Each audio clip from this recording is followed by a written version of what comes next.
Okay, we are in the midst of a study on Christian stewardship, I think, as you know, and as what we're doing in this study of Christian stewardship, as you know, is there's a rotation of teachers that are coming through, and so you've had the opportunity to hear probably 4 or 5 different teachers, and they're gonna come back through again, and you'll hear them again a second time, but the idea is interesting that we're dividing the congregation by age, and so we have those who are younger in here, those who are older in the other classes. What?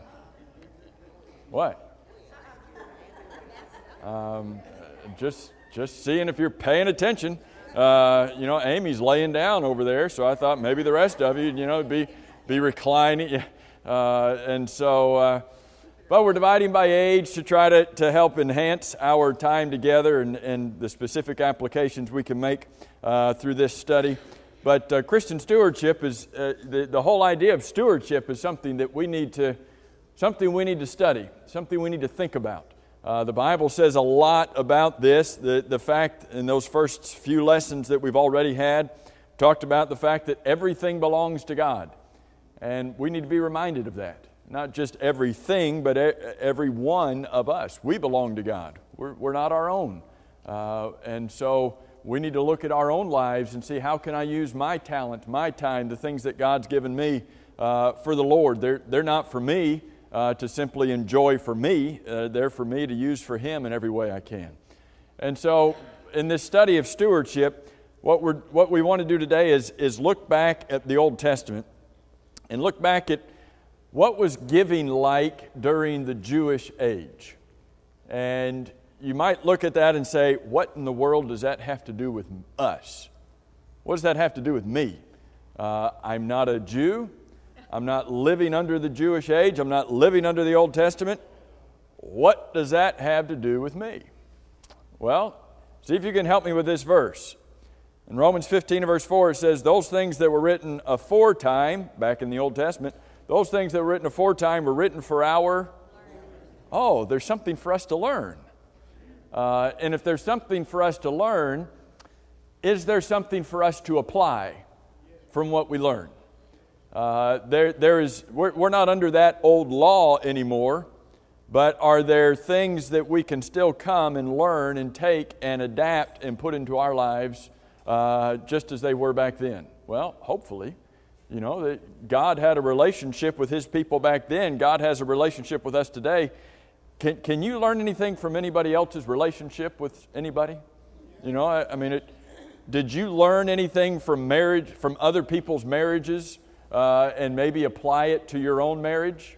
Or maybe you learned something from somebody else's marriage and said, I don't want that. You look at situations, you look at relationships, and you learn from them. And so if we can look back at the Old Testament and say, let's look at the relationship between God and His people, and is there any application that can have to me? So, in the Old Testament, there was the matter of giving of tithes. And that's what we're going to before we even look at the Jews this morning, I just want to look at this history of what is a tithe anyway?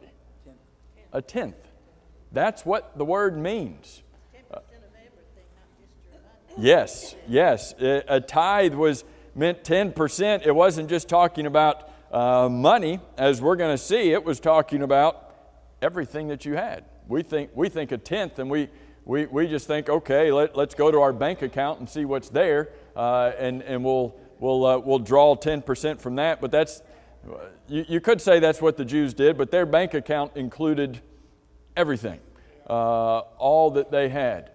But when we come back to the Old Testament, we read about a tithe. What we need to think about, and I think it's what we all know, and that is that there was a tenth that was given. Now, when did they start giving a tenth? When did God's people start giving a tenth? Now, I don't want you to answer that out loud. We think about the Jews and the fact that the Jews gave a tithe, that the Jews gave 10%, but is that when it started? Abraham. Yes, okay. So go to Genesis chapter 14, as you're turning to Genesis chapter 14, what's interesting is that before you ever get to the Jewish nation, before you ever get to the Mosaic law, people were already giving a tenth. And just historically, as you're turning to Genesis 14, we'll look at that in just a minute. Historically, other people were giving a tenth. Back in history, if you look back in history, you'll find out that the Babylonians were giving a tenth to their gods. Not to the God of heaven, but to their gods. You go back in history and you look at the Persians. They gave a tenth to their gods. You go back and look at the Egyptians. The Egyptians. Now, you think about the Egyptians. Where were the Jews before they became a great nation? Were they down in Egypt? And so the Jews, before they became a great nation, were down in Egypt. And history tells us that even the Egyptians gave a tenth. They gave a tithe to their gods. And history tells us that the Egyptians gave to their gods before they ever gave to themselves. Isn't that an interesting concept? They gave to their gods before they ever gave to themselves. So when they pulled this tenth off to give to their gods, they made sure that was the first tenth, apparently, and that tenth included their cattle, included their slaves, it included various precious metals, and then as you go down through history, you see the Romans did it, the Greeks did it. We don't think about that. We usually think about, well, this was something that God's people did. Well, it is something that God's people did, but somehow it became something that other people did. Connie? Did they do it daily or monthly or yearly? A tenth? Was it? With the other nations, it was. I don't know the frequency on it. Frequency of the Jews, always on this. The Jews had a particular time frame. But let me look at that when we get over and talk about the Jews, because they did theirs at different frequencies. And when I say different frequencies, there were different times when they would give different tithes. They had multiple tithes. What we'll see with the Jews is they didn't have just one tithe, but they had multiple tithes that they would give. But look in Genesis 14, and we're not going to dwell here, but this is the first time we read about this. And Genesis 14 is where Lot was taken captive. You may remember the battle that took place in Genesis chapter 14 and how Abraham went to rescue his nephew Lot in about verses 13 and 14 of Genesis 14. He goes to rescue him, basically takes his own army. Abraham armed his 318 servants in verse 14, took them to rescue Lot. And verse 16 says he brought back all the goods after he had attacked the enemy and conquered them. He brought back all of the goods. Verse 16, brought back his brother Lot and his goods, as well as women and the people. Verse 17, the king of Sodom went out to meet him at the valley of Sheva, that is the king's valley, after his return of the defeat of Chedorlaomer and the kings who were with him. Then Melchizedek, the king of Salem, brought out bread and wine. He was the priest of God Most High, and he blessed him and said, Blessed be Abram of God Most High, possessor of heaven and earth, and blessed be God Most High, who has delivered your enemies into your hand. And he gave him a tithe of all. Abraham gave a tithe to Melchizedek, king of Salem. First time we read about this. Where did Abraham get that idea? Is this just something he made up? Oh, you're a nice guy. You're a king. I'll give you a tenth. If we were to look over in Genesis 28 at the vow that Jacob makes in Genesis 28, he vows to give a tithe. So where is this coming from? It's not just a Jewish thing. We're going to look at that in just a minute. Not just a Jewish thing, but here was something that was being done by other nations, and here was something that was being done by Abraham, and it mentions this in Genesis 14 as if it was just common practice. Think about it. It doesn't stop to define the tithe. It doesn't stop to explain this. It just says that he did it. Like it was just a normal thing then. Do you think it was? When did this start? Is it possible that all of this began with Adam? We don't read about tithing with Adam. Is it possible that it started all the way back at the beginning with Adam? Where would the Egyptians get? Where would all of these other nations, why would they all be practicing a tithe? Did man have a common beginning? You know, and if it began with Adam, if it began at the very beginning that God's people were expected to give a tithe back to God, then when you get to Genesis chapter 11 and you have the Tower of Babel and the confusing of the languages and the people are scattered, well, the people were scattered and went all their various different ways, but were there some things that stuck with them? Well, there's probably a lot of things that stuck with them. And perhaps one of the things that stuck with them was this idea of giving a tithe. And so, now, are we supposed to give a tithe today? Is that what God expects of us?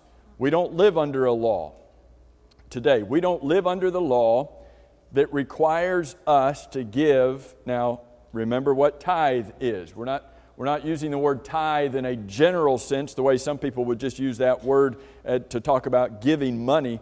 Tithe means specifically a tenth part. So, are we to give a tithe today? Are we supposed to give a tenth today? We don't live under a law today. We don't live under a divine law today that requires us to give a tenth. But it's interesting to go back and look at the history of this, that from the very beginning, apparently, God was looking to His people to give a tenth to Him. Is there anything for us to learn there? Anything for us to apply from that? Now, let's go and talk about the Jews, because that's really the focus of what we're doing today.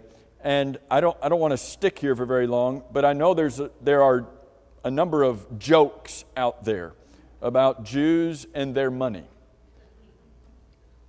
Those jokes don't come from the Bible. The Jews in the Bible, the Jews in the Old Testament, were liberal givers.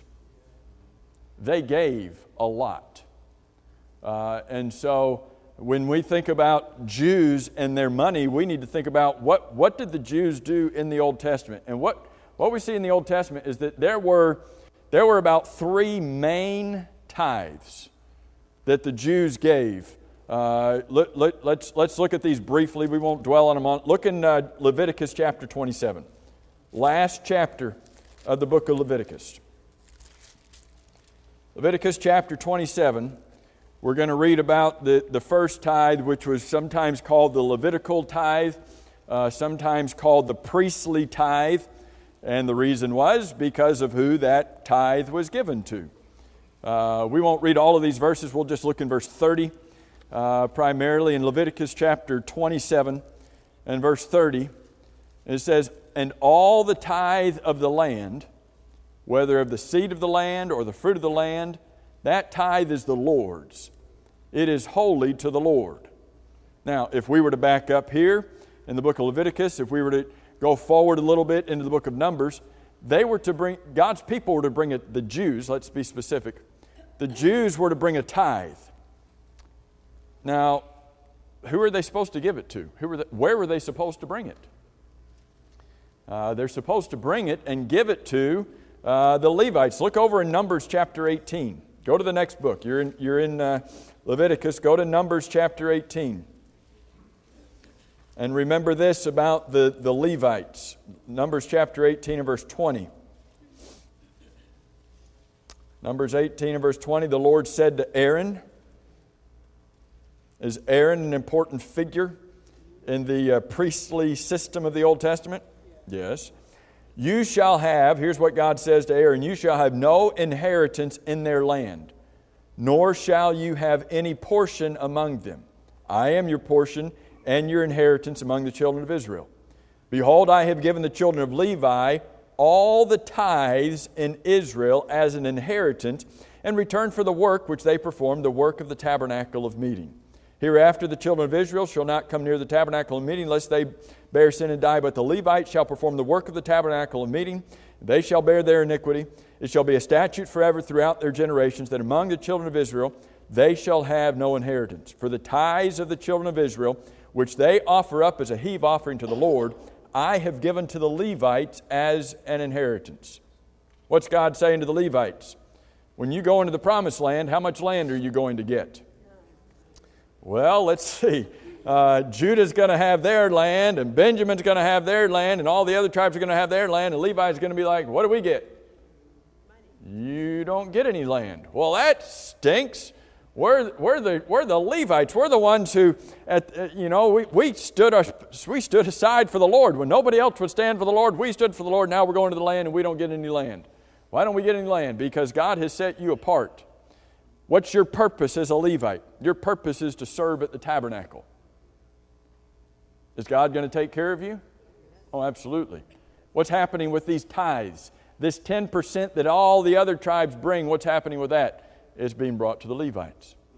It's being given to the Levites in order that the Levites might be taken care of. And I didn't put these other verses up there so that you could see these. But so everybody's being taken care of as God designed them to be taken care of. And if you go back to Leviticus, if you've got your finger there, I don't know. This is an interesting part in those closing verses of Leviticus, chapter 27, verse 32. Concerning the tithe of the herd or the flock, of whatever passes under the rod, the 10th one shall be holy to the Lord. So it wasn't just that they opened up their billfold and they gave 10% of whatever was in there. It wasn't that they got their checkbook out and they gave 10%. They gave 10% of everything, including from their flocks and from their herds. And what they would do, just as that verse says, is the Jews would bring their flocks and their herds, and they would pass under a rod. And so 1, 2, 3, 4, 5, 6, 7, 8, 9, that one goes. 1, 2, 3, 4, 5, 6, 7, 8, 9, 10, that one goes. And so every 10th one, the 10th, the tithe, was given to the Levites, was given to the Lord. Now look at the next verse, in verse 33. He shall not inquire whether it is good or bad. Wait a minute, that was my best one. Oh, no, not that one. Oh, yeah, you can have, I don't want that one. You can. He shall not inquire whether it is good or bad, nor shall he exchange it. Oh, not that one. Take that one instead. Nor shall he exchange it.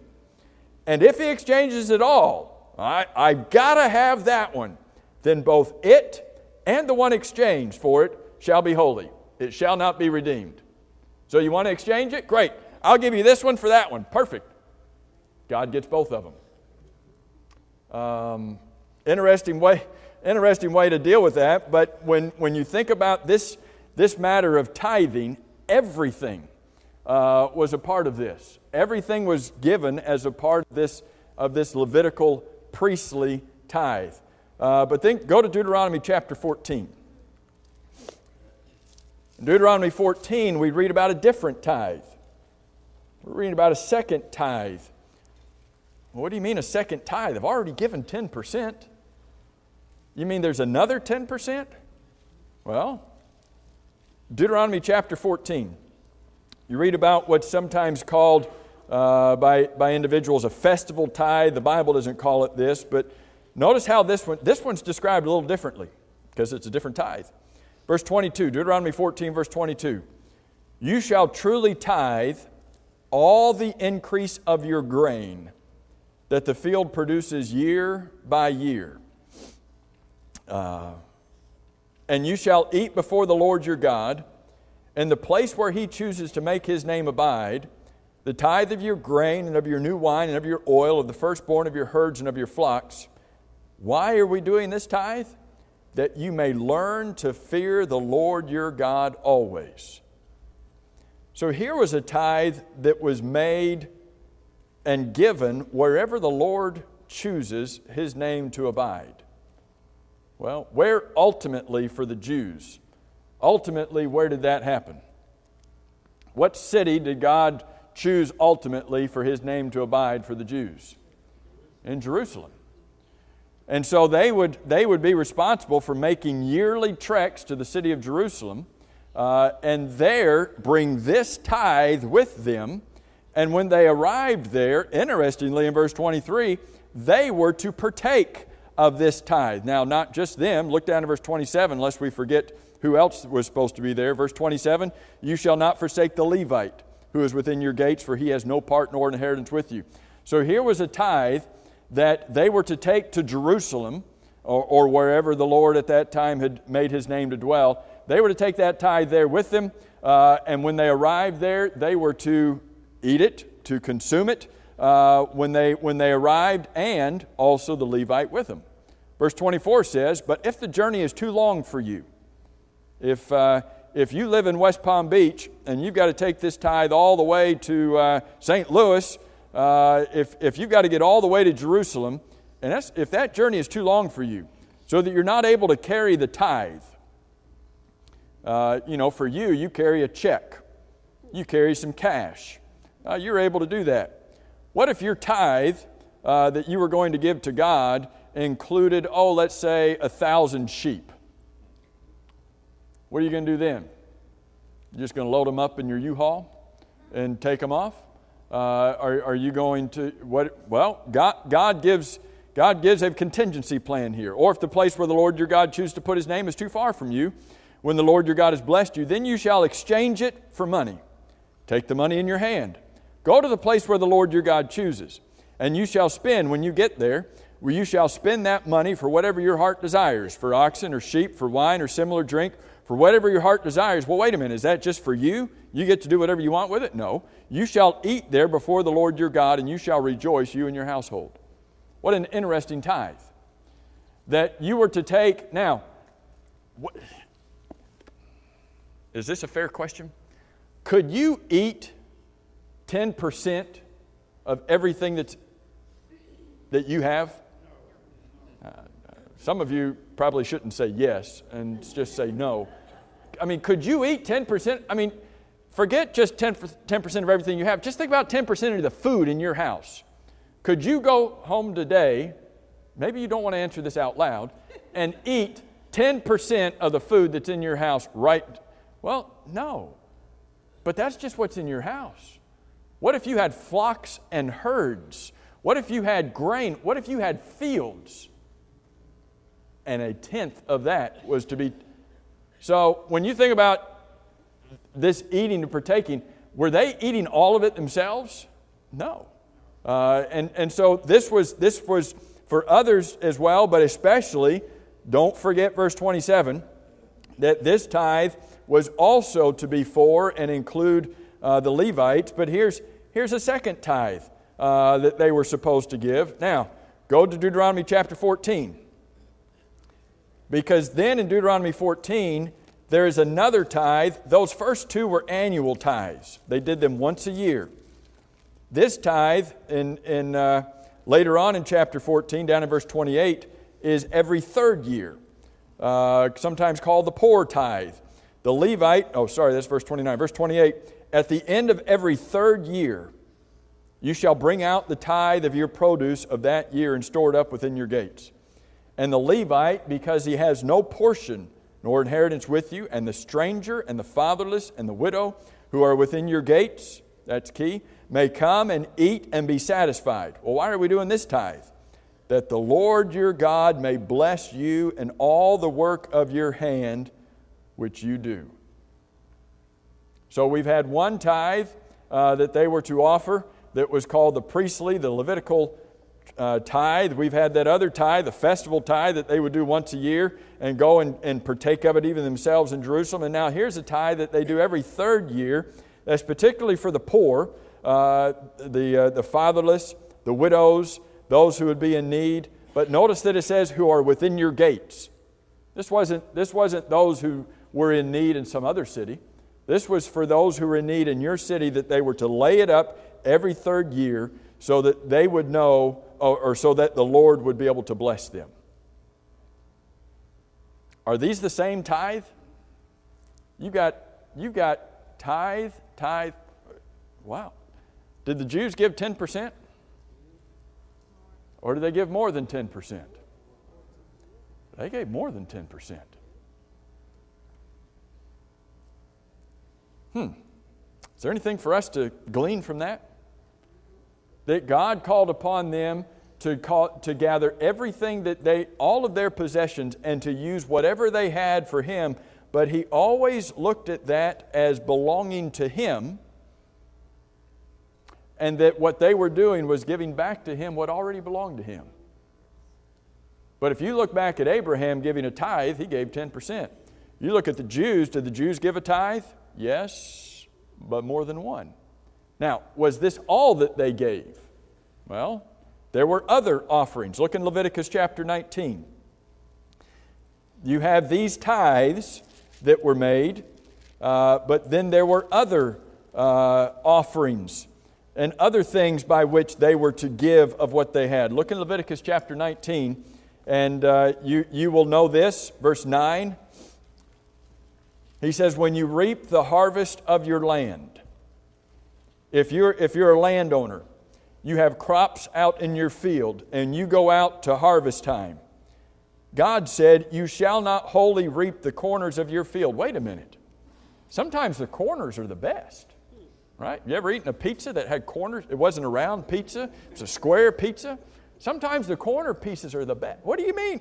You ever had lasagna? You all like the middle part of the lasagna, or are you an edge person of lasagna? Do you like the corner piece? I don't, never mind. I don't want to know the answer to that question. But he says, you shall not reap the corners of your field. What? Nor shall you gather the gleanings of your harvest. And you shall not glean your vineyard, nor shall you gather every grape of your vineyard. You shall leave them for the poor and the stranger. Is this a tithe? No, this isn't a tithe. But when it came time for them to gather in what they had, they were not to gather every bit of it. They were supposed to leave part of it for the poor. Go to Deuteronomy chapter 24. He states this again, but it's a little, there's another element to this, or a little bit more specific over in Deuteronomy chapter 24. Down in verse 19, he's talking about them reaping their harvest. And for sure he told them not to reap the corners of their fields back in Leviticus. But here in Deuteronomy 24 he says, verse 19, when you reap your harvest in your field and you forget a sheaf in the field, do not go back to get it. It shall be for the stranger, the fatherless, and the widow, that the Lord your God may bless you in all the work of your hands. When you beat your olive trees, you shall not go over the boughs again. It shall be for the stranger, the fatherless, and the widow. When you gather the grapes of your vineyard, you shall not glean it afterward. It shall be for the stranger, the fatherless, and the widow. So some gets left behind. You go to the harvest, and you ever go to do your laundry and stuff just starts falling out when you start picking up your laundry, and you end up with socks all over the floor you didn't know were there. Here they go gathering their grapes, they go gathering their harvest, and stuff just starts falling out of their basket. What does God say? Leave it. What do you mean leave it there? That's a gift. That's giving to those who are in need. So we've read about them having these tithes that they were required to give by God already, and now here's these additional offerings and things that they were to do for the Lord. Look in Exodus 22. Exodus 22. Y'all getting a workout this morning? Lots of verses here. Exodus 22, and there's several other offerings. There's several other offerings that are mentioned here in Exodus 22. Look at verse 29. You shall not delay to offer the first of your ripe produce and your juices. This isn't part of a tithe. This is giving their first fruits. And so when their produce comes in, when their harvest comes in, God says, you give the first of it. At the end of verse 29, you give the firstborn of your sons. Verse 30, Some of you are saying, hey, can I give the second one too? I don't want him either. Verse 30, likewise you shall do with your oxen and your sheep. You give the first one. It shall be with its mother 7 days, and on the 8th day you shall give it to me. So here's all of these tithes that they were to be involved in. And then here they were called upon to give their first fruits. Go to Deuteronomy 16. We're going to see something else in Deuteronomy 16. When it came time for the Feast of Weeks, an annual feast, Deuteronomy 16 and verse 9. Verse 9. Deuteronomy 16, verse 9. You shall count 7 weeks for yourself. Begin to count the 7 weeks from the time you begin to put the sickle to the grain. Then you shall keep the Feast of Weeks to the Lord your God with the tribute of a freewill offering from your hand, which you shall give as the Lord your God blesses you. You shall rejoice before the Lord your God, you and your son and your daughter, your male servant, your female servant, the Levite who is within your gates, the stranger, the fatherless, and the widow who are among you at the place where the Lord your God chooses to make His name abide.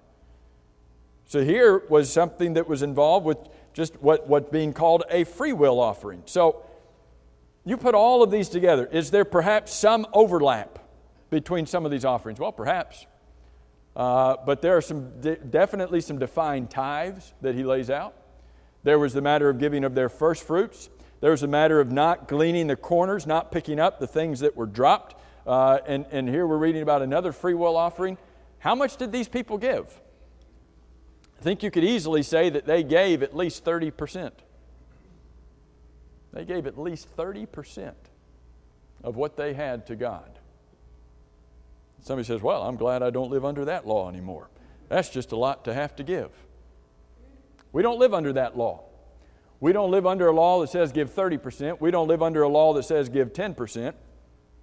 But what did that verse say? Those things that were written aforetime were written for our learning. Is there anything that we should learn from this? Anything that we could learn from this? Look in the book of Proverbs. You know, there's some things that this teaches us. I think one of the things that we learn from this is that God's people are blessed when they give to God. That's not just a New Testament principle. It's an Old Testament principle too. Look in Proverbs chapter 3. Here's the wise man Solomon. Where did he get his wisdom? He get it from his mother? He went to school for a long time, right? He got it from God. Proverbs chapter 3 and verse 9. Honor the Lord with your possessions and with the first fruits of all your increase. Now, if I take what I have and I honor the Lord with it, and if I give to the Lord the first fruits of everything that I have and everything that I gain, what does verse 10 say? So your barns will be filled with plenty, and your vats will overflow with new wine. What does that mean? So if I give to God, does that mean I'm going to be without? No, I keep giving all of this to God, and boy, I don't have anything left. That's not the way it works. This says you give to God and you'll be blessed. Look in chapter 11, Proverbs 11.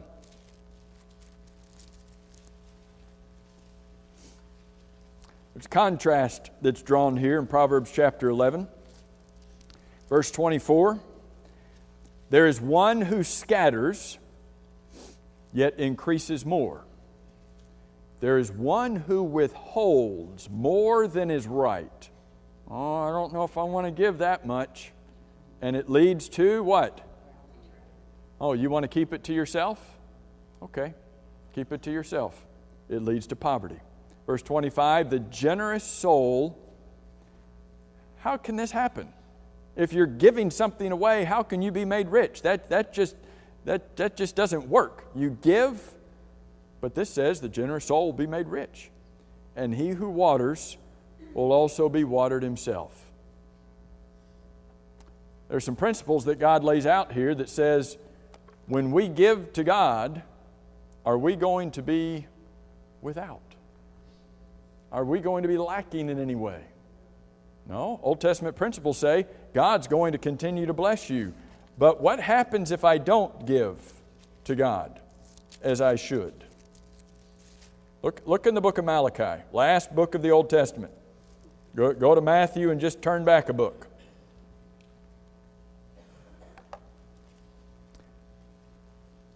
When we go back and look at the history of the Jews, there's some interesting things we can see.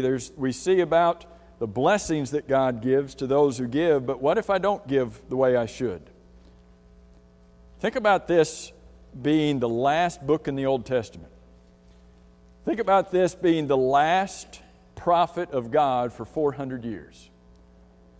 This will be one of the last things that the Jews hear from God for 400 years. Would that stick in your mind? The last words of somebody, those are sometimes things that stay with us.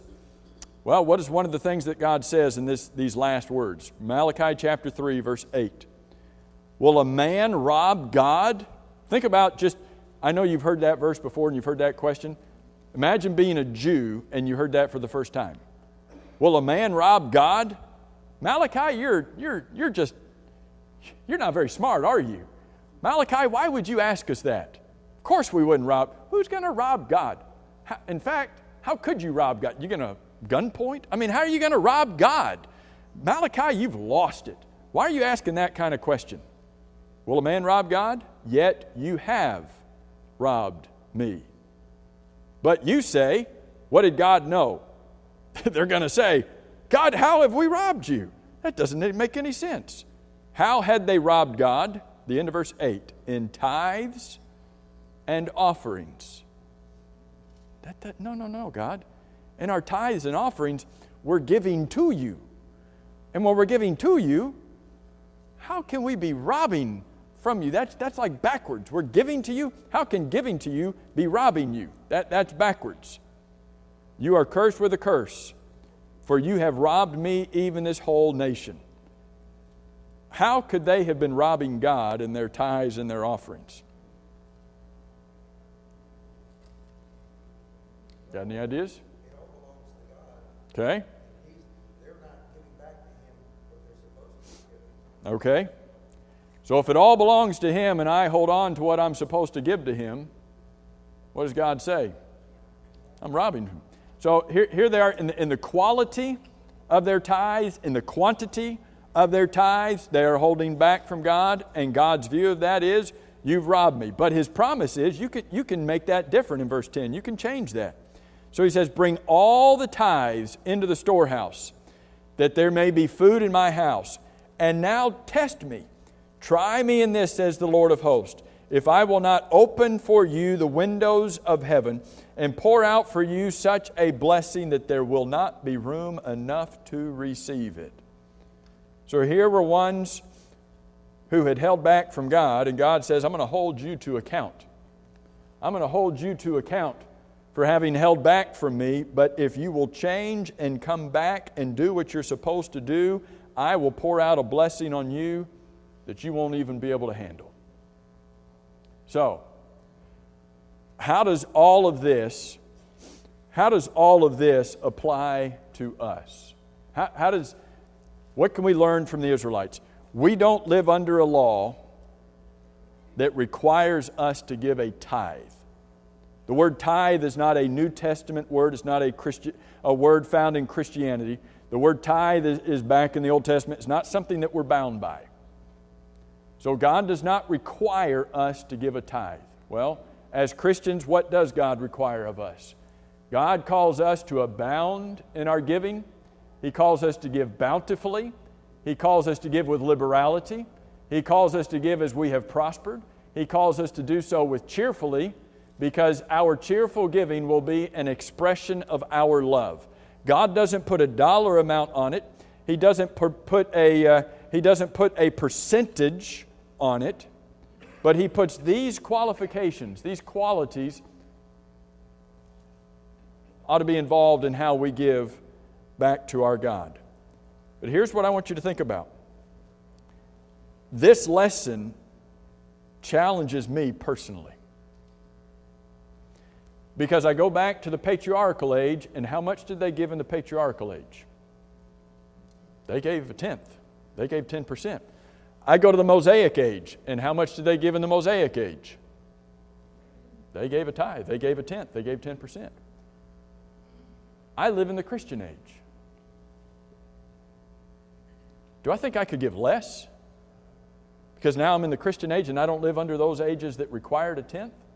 That's just something to sit and to think about. Could I give less than they gave and still be okay with God? A few other questions. They lived under a law that required it. I live under grace. Could I give less than they gave? They gave because they were commanded to give. I give as an expression of my love to God. Could I give less than they gave? Could God be pleased with me if I gave less than the Jews gave? Is there any reason that our giving should not begin, not end, but maybe begin with a tenth and then move onward? When I look at what the Jews did and how much they gave, and then the book of Hebrews says, I'm a Christian and I live under a better covenant. I live under better promises. I have a better promise laid out for me. I have a better reward. Is it possible? Is it right that I would think about giving less? When those Jews who became Christians on the day of Pentecost, I read this in a book and I thought that's kind of interesting. Day of Pentecost, all the people who were converted were Jews. They lived under the tithe system. They lived under the system that they gave 30% to God. When they became a Christian, you think they rejoiced and said, yes, finally, I can now give less to God than I was before. I'm now a Christian, I've been saved by the blood of Jesus, and I can give less to God than I used to. Isn't that one? You think they did that? You know they didn't do that. Is it right for me to think that I give less? Their liberality challenges me. Can I give more? Can I do more? And remember, this starts, and maybe not starts, this includes our bank account. This includes what's in our checking account. This includes what's in our billfold, but that's not all. It included everything they had, but it certainly should include everything we have too. I hope some of this has helped you this morning. I'm sorry that bell has rung and we've got to stop, but thank you so much for your attention this morning.